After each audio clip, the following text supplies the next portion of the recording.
చూసుకుంటే ఇటు హైదరాబాద్ లో కూడా జూబ్లీహిల్స్ పోలీస్ స్టేషన్ ముందు భారీ భద్రత కూడా ఏర్పాటు చేయడం జరిగింది. అండ్ సుమారు 300 మంది పోలీసులతో ఇటు స్టేషన్ ముందు గట్టి బందోబస్తు అయితే నిర్వహిస్తూ ఉన్నారు.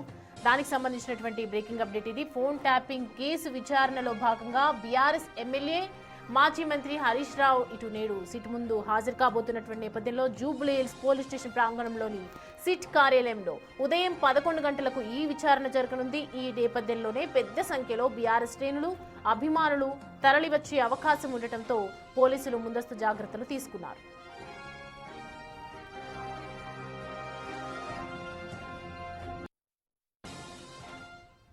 ఇదే అంశానికి సంబంధించి పూర్తి డీటెయిల్స్ అందించడానికి మా ప్రతినిధి సురేష్ జాయిన్ అవుతున్నారు లైవ్ లో అక్కడ నుంచి. సురేష్, ఏంటి పరిస్థితి, ఎలా ఉంది? జూబ్లీహిల్స్ పోలీస్ స్టేషన్ లో 300 మంది వచ్చే అవకాశాలు కనిపిస్తున్నాయని చెప్తున్నారు. ఎలా ఉంది అక్కడ పరిస్థితి ఏంటి? అంటే హరీష్ రావు ఫోన్ ట్యాపింగ్ కేసులో విచారణకు హాజరవుతున్నారు కాబట్టి జూబ్లీహిల్స్ పోలీస్ స్టేషన్ పరిసరాల్లో భారీ భద్రతను ఏర్పాటు చేశారు. ఎందుకంటే ఆయన కాన్వాయ్తో వచ్చే అవకాశం ఉంది. ఆయన అనుచరులు ఎవరు కూడా ఇటువైపు రాకుండా పోలీసులు భారీ భద్రతను ఏర్పాటు చేశారు. దాదాపు 300 నుంచి 400 మంది పోలీసులు జూబ్లీహిల్స్ పోలీస్ స్టేషన్ పరిసరాల్లో మోహరించారు. ఇక్కడ ఎవరు కూడా నిలబడకుండా బయటి వ్యక్తులందరినీ కూడా పంపించి వేస్తున్నారు. అయితే ఈ రోజు నుంచి చాలా కీలక పరిణామాలు ఫోన్ ట్యాపింగ్ కేసులో జరిగే అవకాశం ఉంటుంది. ఎందుకంటే ఫోన్ ట్యాపింగ్లో ఇప్పటి వరకు అనేక మందిని విచారించి వారి స్టేట్మెంట్ని రికార్డ్ చేసుకోవడం జరిగింది.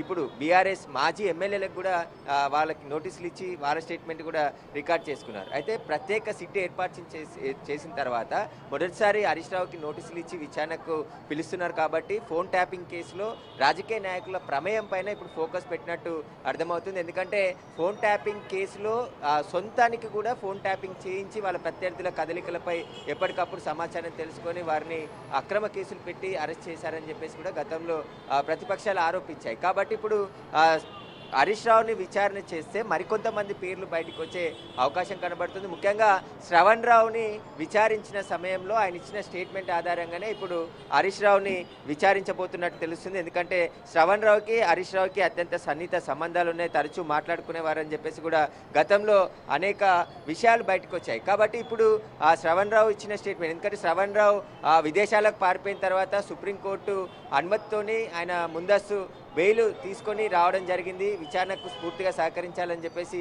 శ్రవణ్ రావుకి సుప్రీంకోర్టు ఆదేశాలు ఇవ్వడంతో ఇప్పటికే పలుమార్లు శ్రవణ్ రావుని విచారించారు. అయితే ఇప్పుడు శ్రవణ్ రావుతో పాటు గతంలో నిందితులు ఇచ్చిన స్టేట్మెంట్ ఆధారంగా హరీష్ రావును ప్రశ్నించేందుకు సిట్ సిద్ధమైంది. ఇప్పటికే అధికారులు కూడా ఇక్కడ చేరుకోవడం జరిగింది.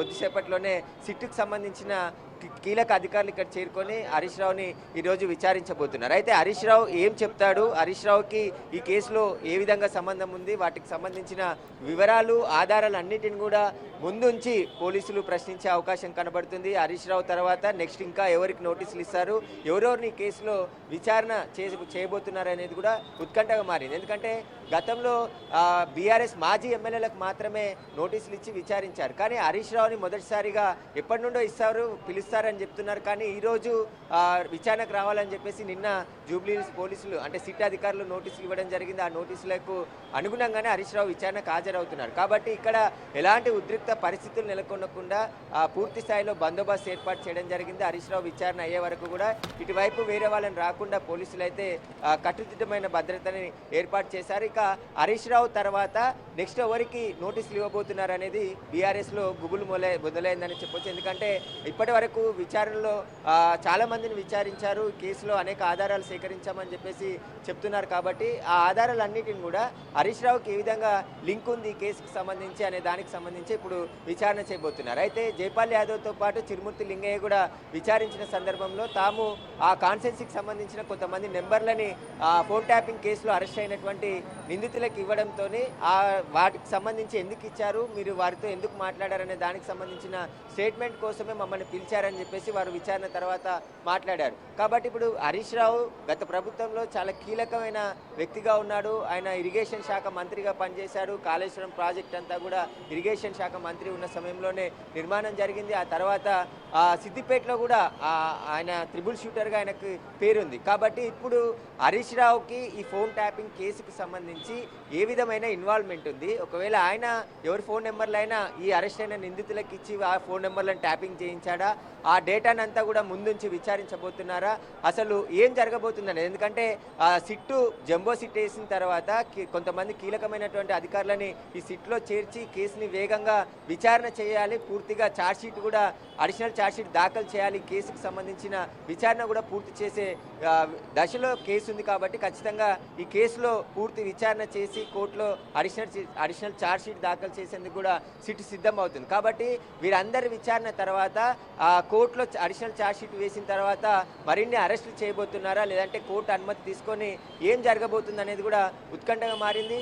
హరీష్ రావు తర్వాత ఇంకా ఎవరెవరికి నోటీసులు ఇవ్వబోతున్నారు, హరీష్ రావు స్టేట్మెంట్ ఆధారంగా కూడా మరికొంతమందికి కూడా నోటీసులు ఇచ్చే అవకాశం ఉంటుంది. కానీ హరీష్ రావు ఈరోజు ఉదయం ఇంటి ముందు మాట్లాడుతూ ఆయన ఇంట్లో నుంచి బీఆర్ఎస్ భవన్కి బయలుదేరిన సందర్భంలో నాకు ఈ కేసుతో ఎలాంటి సంబంధం లేకుండా కాంగ్రెస్కి సంబంధించిన వైఫల్యాలను ప్రశ్నిస్తున్నందుకే తనపై ఈ నోటీసులు ఇచ్చి విచారణకు పిలిచారు తప్ప ఈ కేసుతో నాకు ఎలాంటి సంబంధం లేదు అని చెప్పేసి చెప్పుకొచ్చే ప్రయత్నం హరీష్ రావు చేస్తున్నాడు. కానీ ఇప్పుడు హరీష్ రావుని ఈరోజు విచారిస్తే విచారణలో చాలా కీలక అంశాలే బయటకు వచ్చే అవకాశం ఉందని చెప్పేసి కూడా సిట్ భావిస్తుంది. అందులో భాగంగానే ఈరోజు హరీష్ రావుని దాదాపు సాయంత్రం వరకు కూడా విచారించే అవకాశం ఉంటుంది. సిట్ అధికారులందరూ కూడా సురేష్ అంటే ఒకవైపు తను చెప్తూ ఉన్నారు, ఇటు హైకోర్టు తీర్పిచ్చింది, సుప్రీంకోర్టు తీర్పిచ్చింది, కావాలని ఇలా చేస్తూ ఉన్నారు, సిట్ ఇన్వాల్వ్ అవుతూ ఉంది అన్నటువంటి టైంలో ఇలా ఏదో మార్ఫింగ్ జరిగింది అని చెప్తూ ఉన్నారు. మరోవైపు ఇటు డిస్కషన్స్ కూడా జరుగుతున్నాయి. ఇప్పుడే ఆయన తెలంగాణ భవన్కి కూడా చేరుకున్నట్లు మనకి సమాచారం అందుతుంది. ఈ టైం తర్వాత మళ్ళీ ఇంకేమైనా చేంజెస్ జరిగే అవకాశాలు ఉన్నాయి అని అనుకోవచ్చా మనం? అంటే సుప్రీంకోర్టులో కానీ హైకోర్టులో కానీ పంజాగుట్ట కేసు పోలీస్ స్టేషన్లో నమోదైన చక్రధర్ గౌడ్ అనే ఒక నాయకుడు ఇచ్చిన ఫిర్యాదు మేరకు ఆ కేసులో విచారణ చేయొద్దని చెప్పేసి కూడా ఇచ్చింది. కానీ ఈ ఫోన్ ట్యాపింగ్ కేసు అనేది అంతకు ముందు నమోదైన కేసు కాబట్టి ఇందులో ఒక్కొక్కరికి నోటీసులు ఇచ్చి విచారిస్తున్నారు. ఒకవేళ వారి ఇన్వాల్వ్మెంట్ ఉంటే అరెస్ట్ చేసే అవకాశం ఉంటుంది. కానీ ఇప్పటివరకు రాజకీయ నాయకులని ఎవరిని కూడా ఈ కేసులో అరెస్ట్ చేయలేదు.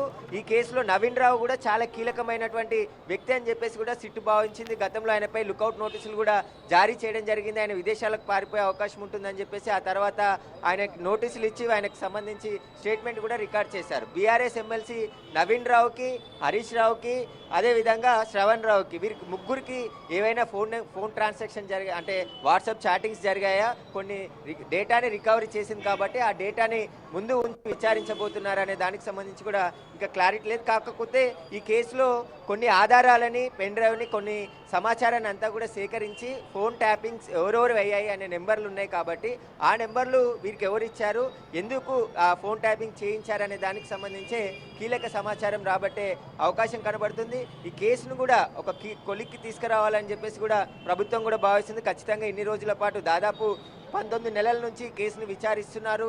ఆ విచారణ తర్వాత అనేక కీలక పరిణామాలు కూడా జరిగాయి. కాబట్టి ఇప్పుడు మొదటిసారి హరీష్ రావుకి నోటీసులు ఇచ్చి విచారణకు పిలుస్తున్నారు. కాబట్టి హరీష్ రావు తర్వాత ఇంకెవరికి నోటీసులు ఇవ్వబోతున్నారు, ఆ తర్వాత ఏం జరగబోతుంది అనేది ఉత్కంఠగా మారింది. ఎందుకంటే సిట్టు కూడా దర్యాప్తులో వేగం పెంచింది. అనేక ఆధారాలన్నింటిని కూడా ముందు ఉంచి ప్రశ్నిస్తుంది.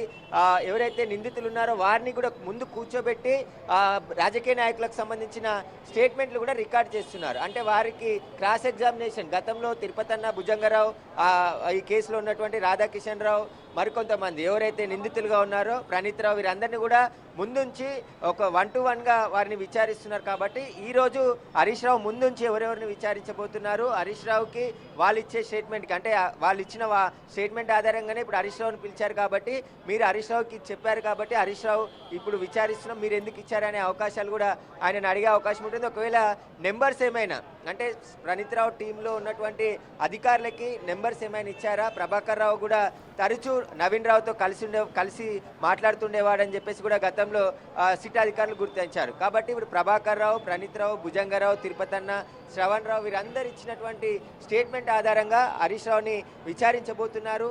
హరీష్ రావు ఈరోజు సిట్టు విచారణకు సహకరిస్తారా, నాకేం తెలియదు అనేది చెప్తాడనే దానికి సంబంధించి కూడా పోలీసులు ముందుకు వెళ్ళే అవకాశం ఉంటుంది.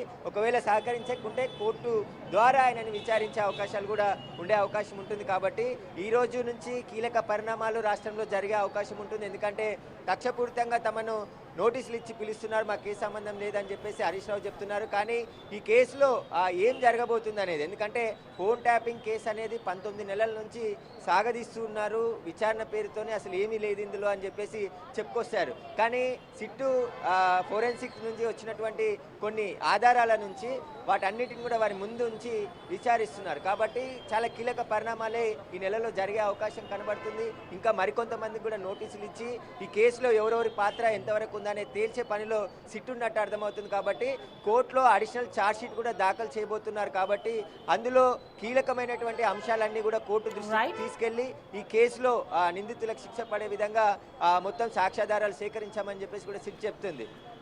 Right Suresh, thanks for the updates. And మొత్తానికి ఒకవైపు సిట్ దూకుడు పెంచిందని చెప్పాలి.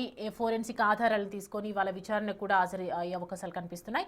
ఇప్పుడు ప్రస్తుతం అయితే తెలంగాణ భవన్లో హరీష్ రావు చేరుకోవటం, అక్కడ మీటింగ్స్ అన్ని జరిగిన తర్వాత మరి కాసేపట్లో ఇటు పోలీస్ స్టేషన్కి విచారణకు హాజరు కాబోతున్నారు. దాని తర్వాత ఎలాంటి పరిణామాలు ఉంటాయి, ఈ కేసుకు సంబంధించి గత 9 నెలలుగా ఇలాగా ల్యాక్ చేస్తూనే ఉన్నారు అని చెప్పి ఒకవైపు ఆరోపణలు వస్తున్నటువంటి నేపథ్యంలో అసలు ఏం జరగబోతుంది అనేది మధ్యాహ్నం సరికి మనకు తెలిసే అవకాశాలు అయితే కనిపిస్తూ ఉన్నాయి.